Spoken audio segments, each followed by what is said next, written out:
બુલેટિનમાં આપનું સ્વાગત છે। વડોદરા શહેરમાં ગત સપ્તાહે આવેલા પૂર બાદ શહેરના અનેક વિસ્તારોમાં ખાડાઓનું નિર્માણ થયું છે। હવે પૂર બાદ રસ્તાઓની હાલત વધુ ખરાબ થતી જાય છે અને શહેરના રસ્તાઓમાં ખાડાઓનું સામ્રાજ્ય ઊભું થયું છે।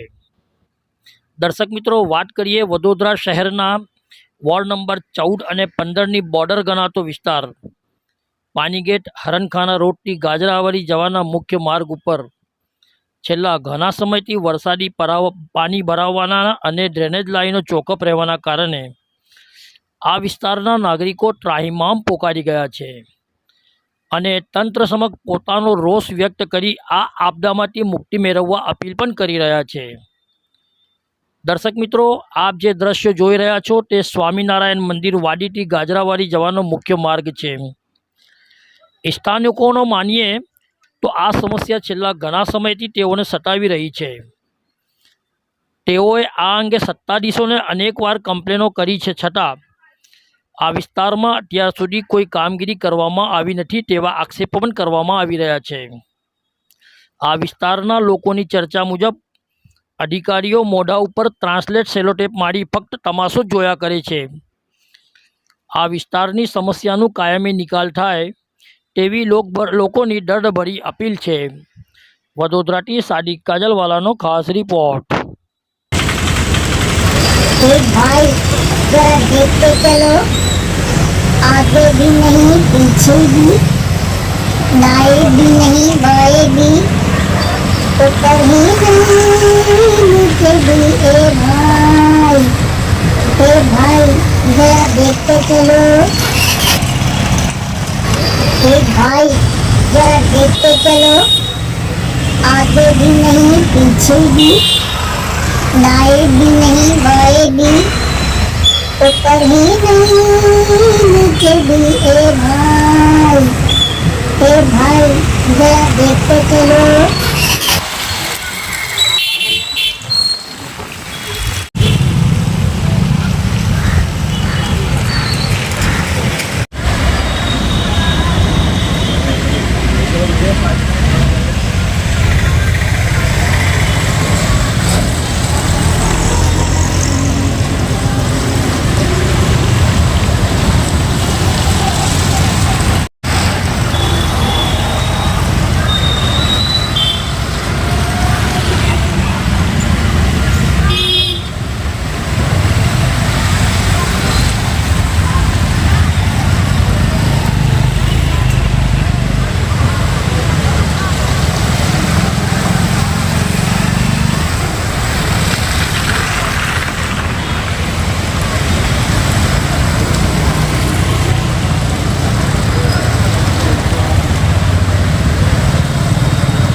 છે, શું નામ છે આપનું ને શું સમસ્યા મારું છે? નામ સંદીપભાઈ શાહ છે અને પાછલા 35 વર્ષથી મારી આ રોડ પર વાસણની દુકાન છે અને આ રોડ વોર્ડ નંબર 14 લાગે છે. આ જે પાણી તમારી પાછળ જે તમને દેખાઈ રહ્યું છે આ પાણી વરસાદનું નથી. આ પાણી ગમે ત્યાંથી આ એરિયાની કોઈ ડ્રેનેજના પ્રોબ્લેમના હિસાબે આ 12 માસ આ જગ્યાએ પાણી રહે છે. બરાબર છે ને, આનું કોઈ નિરાકરણ નથી. પાછલા એવું સમજો કે 12 મહિનાથી આ લગભગ 25 થી 30 દુકાનો આ જે રોડ પર આવેલી છે બધાને ગ્રાહકી પર અસર રહે છે. લેડીઝ કસ્ટમર આ તે કોઈ આવતું નથી. આ ગંદકી છે, ભયંકર ગંદકી. આમ સમજો ને કે અમે પોતે ઝાડુનું એનું કામ ના થાય, કશું જ ના થાય આ પાણીની ભીનાશના લીધે. વચ્ચે આ ડિવાઈડરના લીધે બી આ પાણીનો કોઈ પેલી સામેની પાર પર નિકાલ નથી. કાં તો અમારી બે વિનંતી છે, એક તો આ ડ્રેનેજનો ઉકેલ કરે ને આ વચ્ચે જે ડિવાઈડર બનાવેલું છે એ ડિવાઈડરને તોડી નાખે તો કમસે કમ સામેના ગટરની લાઈન જે ફ્રી છે એની અંદર આ પાણી જાય તો ખરું. ડિવાઈડરોને સ્માર્ટ સિટીઓ બનાવવાથી કશું જ નહીં, ખાલી પોતાના ખિસ્સા ભરેલ છે. નામ છે આપનું, કયો વિસ્તાર છે, સમસ્યા શું છે? સમસ્યા, મારું નામ મોહમ્મદ સલમાન છે. મારી ચાની હોટલ છે અહીંયા આગળ. આ વોર્ડ નંબર 14 ને 15ની વચ્ચેનો ભાગ છે. ઘણા 20 ધારાથી આ પાણીનું નિકાલ થતું નથી. ગટરમાંથી પાણી વહે છે. આ પાણી ગંદુ છે. લોકોને રાહદારી લોકોને રસ્તામાં તકલીફ થાય છે. જે પણ અહીં આવતા જતા લોકોને પાણીમાં વધારે તકલીફ થાય છે. મંદિર જતા તકલીફ થાય છે લોકોને, અને પાણીનું નિકાલ થતું નથી. કંઈ કોર્પોરેટર અહીં કોઈ પણ વસ્તુ જોવા આવતા નથી. આ ડ્રેનેજ લાઈન બગડી ગઈ છે અને આખી બેસી ગઈ છે ડ્રેનેજ લાઈન. એમાંથી પાણી બધું બહાર નીકળે છે અને દુકાનદારોને બધી પરેશાનીઓ થાય છે અહીં આગળ. જી, આપનું નામ શું છે, કયો વિસ્તાર છે ને શું સમસ્યા છે એની? મારું નામ મોહમ્મદ પરવેઝ છે. લગભગ છેલ્લા 1 વર્ષથી આ પ્રોબ્લેમ છે પાણીનો અહીંયા. વોર્ડ નંબર 15 વાડી સ્વામિનારાયણ મંદિર મેઇન રોડ ઉપર છે આ. એટલે આ અહીંયા આવતા જતા લોકોને ઘણી હાલાકી પડી રહી છે. છેલ્લા 1 વર્ષથી આ પ્રોબ્લેમ છે. પાણીનું નિકાલ જ નથી થતું. અમારા તંત્રની નમ્ર અપીલ છે કે આનું વહેલા નિકાલ લાવે. આ પાણી છે ને આગળથી ડ્રેનેજ લાઇનથી બધું પાણી આવે છે ને આ પાણી જતું જ નથી. આ અમારી તંત્રને નમ્ર અપીલ છે કે આનું વહેલી તકે નિરાકરણ લાવે. શું છે, શું હા, સમસ્યા છે? મારું નામ રાજેભાઈ લાંબાવાળા છે. હું રિક્ષા ફેરવું છું 18-20 વર્ષથી. વાડી સ્વામિનારાયણ ટેમ્પલ મંદિર આવેલું છે ને જે મેન રોડ ઉપર જે ગટરો ઉભરાય છે ખાસા 2 મહિનાથી ઉભરાય છે. અત્યારે બી તમે જુઓ કે પાણી તમને વરસાદ જેવું જ દેખાય છે. પુષ્કળ રાહદારીઓને બી બહુ તકલીફ પડે છે ને જે આજુબાજુ જે રોડ પર પાણી ભરેલું છે, જે મકાનો દેખાય છે એ લોકોને બી એટલી જ તકલીફ પડે છે. એટલા જ લોકોને આમ બીમારીનું સહન કરવું પડે છે. બસ આ પ્રમાણે છે ને આ તમે જે તકલીફ છે એ તમે સોલ્વ કરી આપો તો ઘણી મહેરબાની. તમને કોર્પોરેશનથી એક અમે રિક્વેસ્ટ કરીએ છીએ કે આનું જલ્દથી જલ્દ નિકાલ લાવે ઓર આનું અનુકૂળ જે રસ્તો ખુલ્લો થાય ને બધાને હેરાન ના થવું પડે એ પ્રમાણે હું તમારાથી અપેક્ષા રાખું છું.